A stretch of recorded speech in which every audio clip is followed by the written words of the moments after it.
la terre gémit. Les incendies font rage sur les continents, laissant des cicatrices noires sur le sol. Les ouragans, autrefois des bêtes rares, ravagent maintenant les côtes avec une fréquence effrayante. Les inondations submergent les villes, transformant les rues autrefois animées en voies navigables, troubles. Ce ne sont pas de simples catastrophes naturelles, mes amis. Ce sont des signes d'avertissement, des présages d'un monde déséquilibré, d'un monde au bord du jugement de Dieu. La Bible nous met en garde contre ces temps. L'Évangile selon Luc, chapitre 21, versets 25 et 26, parle de signes dans le soleil, la lune et les étoiles, et d'hommes s'évanouissant de peur et d'angoisse à cause de ce qui va arriver au monde. Ces paroles, autrefois voilées par le temps, résonnent maintenant avec une clarté effrayante. Le tissu de notre planète se déchire, reflétant la décomposition spirituelle qui ronge notre société. Nous sommes la génération bombardée d'images d'une planète en détresse, mais tant de gens détournent le regard. Ils s'accrochent à de vains réconforts, enfouissant leur tête dans le sable des demi-vérités scientifiques et des manipulations politiques. Mais la vérité, mes amis, est bien plus profonde, bien plus troublante. Nous ne sommes pas témoins d'un simple changement climatique. Nous sommes témoins de la main de Dieu elle-même, s'étendant du ciel pour secouer un monde imprégné de péché et de rébellion. Les graines de cette crise ont été semées il y a longtemps dans le jardin d'Éden. Adam et Ève, séduits par les murmures du serpent, ont choisi d'ignorer l'ordre direct de Dieu. Ils ont tendu la main vers le fruit défendu, recherchant une connaissance qui dépassait leurs conditions, désirant être eux-mêmes comme Dieu. Cet acte de défiance, ce péché originel, a brisé l'harmonie entre Dieu et l'humanité et a déclenché une avalanche de conséquences qui résonnent encore aujourd'hui. Aujourd'hui, ce même esprit d'arrogance et de rébellion prospère au cœur de l'homme. Nous construisons des tours de technologie, confiant en notre propre ingéniosité, croyant pouvoir contrôler les forces de la nature elle-même.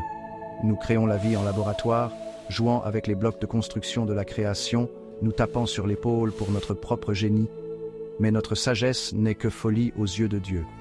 Nous avons oublié notre place, oublié que nous ne sommes pas les maîtres de ce monde, mais seulement les intendants chargés d'en prendre soin. À travers les Saintes Écritures, nous trouvons de nombreux exemples où Dieu utilise des catastrophes naturelles pour punir la méchanceté de l'humanité. Il a envoyé 10 plaies sur l'Égypte, transformant leurs rivières en sang, lâchant des essaims de sauterelles sur leurs récoltes. Tout cela parce que le Pharaon avait endurci son cœur et refusé de se repentir. Il a envoyé le grand déluge pour purifier la terre de sa corruption, n'épargnant que Noé et sa famille, qui sont restés fidèles au milieu d'une dépravation généralisée. Et n'oublions pas les villes de Sodome et Gomorrhe, englouties par le feu et le soufre, témoignage brûlant de la profondeur de la dépravation humaine. Ce ne sont pas que des histoires, mes amis, mais des avertissements tissés dans le tissu de notre héritage spirituel. Ils servent de sombres rappels que Dieu est juste, qu'il ne tolérera pas le péché indéfiniment. Sa patience, bien qu'immense, n'est pas infinie. Le chaos croissant que nous voyons aujourd'hui, les tremblements de terre, les tsunamis, les ouragans d'une puissance sans précédent, sont-ils les échos de ces anciens jugements? Sont-ils un signe que nous nous sommes de nouveau écartés du chemin de Dieu, que nos cœurs sont devenus froids et éloignés de son amour? Quatrième partie. L'homme peut-il être plus malin que Dieu? La folie des solutions terrestres. Le monde recherche fébrilement des solutions, investissant des milliards d'euros dans les taxes carbone et les projets d'énergie renouvelable. Il prêche l'évangile de la durabilité, nous encourageant à recycler le plastique et à conduire des voitures électriques. Mais ces efforts, aussi bien intentionnés soient-ils, sont finalement vains. Ce ne sont que des pansements sur une plaie béante, une tentative désespérée de traiter les symptômes, tandis que la maladie sous-jacente est ignorée. Car la véritable crise, mes amis, n'est pas atmosphérique. Elle est spirituelle. C'est une crise du cœur, une crise de foi. Nous nous sommes détournés de notre Créateur et adorons à la place l'autel du matérialisme, de l'égoïsme, de la satisfaction instantanée. Nous avons embrassé une vision du monde séculière qui nie l'existence même de Dieu, une vision du monde qui élève l'homme au statut de divinité, tandis que notre Créateur est relégué à la poubelle de la mythologie. Tant que nous ne reconnaîtrons pas cette vérité fondamentale, tant que nous ne ferons pas face à la pourriture spirituelle au cœur de notre société, tous nos efforts pour lutter contre le changement climatique seront vains. Nous ne pouvons pas nous sortir de cette crise par l'ingénierie, tout comme nous ne pouvons pas échapper à notre propre ombre. 5e partie.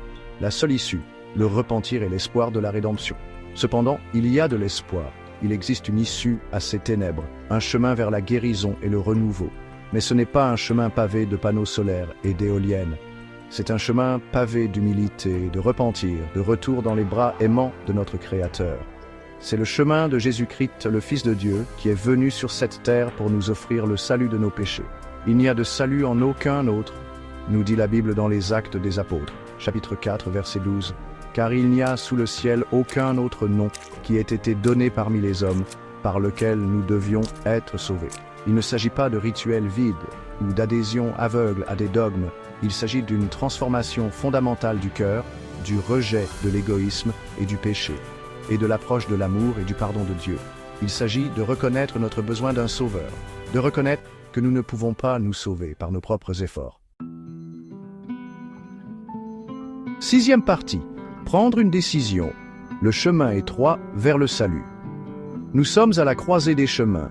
Une voie mène à la rébellion continue, à une descente plus profonde dans le chaos et la condamnation. L'autre voie, moins fréquentée, mène au salut, à la réconciliation avec Dieu, au rétablissement de l'harmonie perdue depuis longtemps dans le jardin. Le choix nous appartient, mes amis. Nous pouvons continuer sur le large chemin de la destruction en nous accrochant à notre orgueil et à notre autosuffisance, ou nous pouvons choisir le chemin étroit du repentir, en acceptant l'amour et le pardon que Dieu nous offre si librement. Car Dieu a tant aimé le monde, nous rappelle l'Évangile selon Jean chapitre 3 verset 16, qu'il a donné son Fils unique, afin que quiconque croit en lui ne périsse point, mais qu'il ait la vie éternelle. C'est la promesse qui nous attend, une promesse d'espoir et de renouveau, une promesse d'un avenir libéré de la peur et de l'incertitude qui tiennent aujourd'hui notre monde en otage. 7e partie. Après la tempête, une promesse écrite dans les cieux. Les tempêtes continueront de faire rage, la terre continuera de gémir sous le poids de notre péché. Mais pour ceux qui croient en Jésus-Christ, il y a une paix qui transcende le chaos, une espérance qui ancre l'âme au milieu des tempêtes de la vie. Nous n'avons pas à être consumés par la peur, car nous savons que notre destin ultime ne réside pas dans les caprices de la nature ou les machinations de l'homme, mais dans les mains aimantes de notre Créateur. Ne nous laissons pas séduire par les fausses promesses de ce monde, par les voix séduisantes de ceux qui nient la vérité de la parole de Dieu. Tournons plutôt notre regard vers l'Éternel, vers le fondement inébranlable de l'amour de Dieu, et avançons courageusement vers l'avenir, sachant que nous ne sommes pas seuls, que nous sommes fermement tenus dans sa main. Les tempêtes viendront, oui, mais elles ne nous vaincront pas, car nous sommes plus que vainqueurs par celui qui nous a aimés.